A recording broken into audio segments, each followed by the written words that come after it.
late Magufuli violated the constitution and threw a lot of members of parliament for Chadema, including God Bless Lema for Arusha Mjini, I was the one who designed an escape route through Namanga, where I used my skills and went into Tanzania and escaped with 5 members of parliament who had been incarcerated. Outsiders. Yeah. Technically Kenya. Yeah.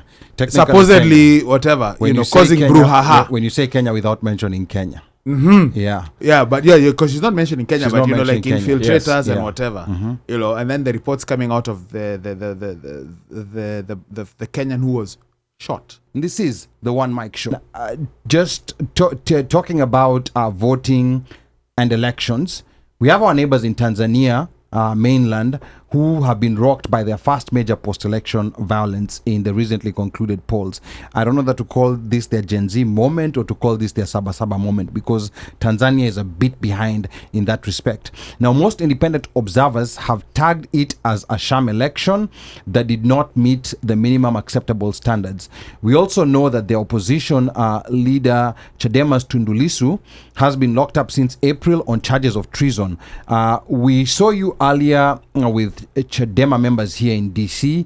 There was a message from the jail leader. So, Prof, what was TUNDU LISSU's message to East Africans out here in DC and in the US at large? Let's go to Tanzania, Prof. First of all, thank you very much for asking that question.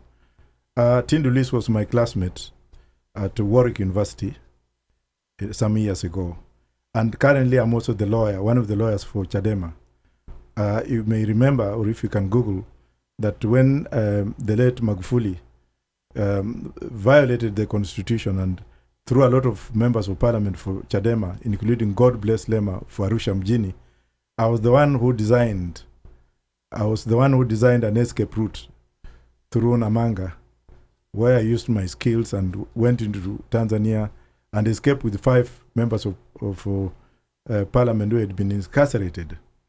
That is something that is for another day. So you entered Tanzania and helped them exit. To escape, yes. Wow. Yeah, it was a big story. And Prof, isn't that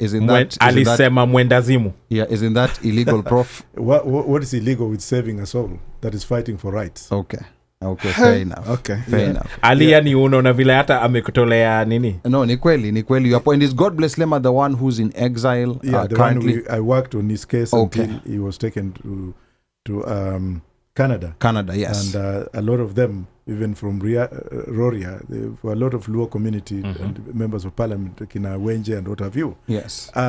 Being a household name from that time in Tanzania, TUNDU LISSU and the Chadema party, and having hosted them in Nairobi for almost 4 months in my office, and very close to me, and the message that was given to me by TUNDU LISSU is not for disclosure.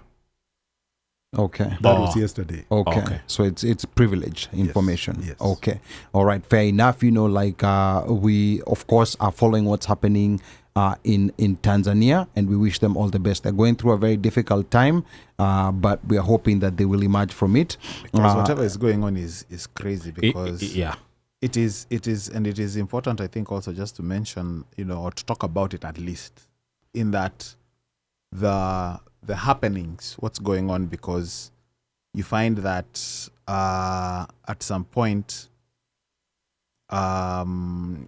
reports coming out that 31 million people voted, whatever. Then it was such a short count, and then she was declared. There's even a speech when she was giving the speech. There were 17. In total, there were 17 aspirants. But she came out as the winner. 98%. 98%. Yeah. Right?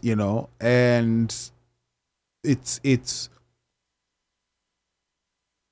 and there's also inferences of outsiders. Yeah. Technically Kenya. Yeah. Supposedly Kenya. Whatever. When causing Kenya, brouhaha. When you say Kenya without mentioning Kenya. Mm-hmm. Yeah, but because she's not mentioning Kenya, she's but mentioning Kenya. infiltrators and whatever, Mm-hmm. and then the reports coming out of the Kenyan who was shot, who was a teacher legally was there, shot. a teacher working there legally, had the papers, but the inference or the message being portrayed was a Kenyan shot, and then it's all tied into protests and whatever. Yeah. Correct. Yeah, but I think so. It's kind of, but it's an awakening for Tanzania. And I think even the most ardent supporters of CCM agree that this was a sham election. Of course. Because I think even the people... Even like in a Diamond and them? That's a whole other story. That has commercial ramifications. Should I say it has financial ramifications? So you can't really... I think what's fair...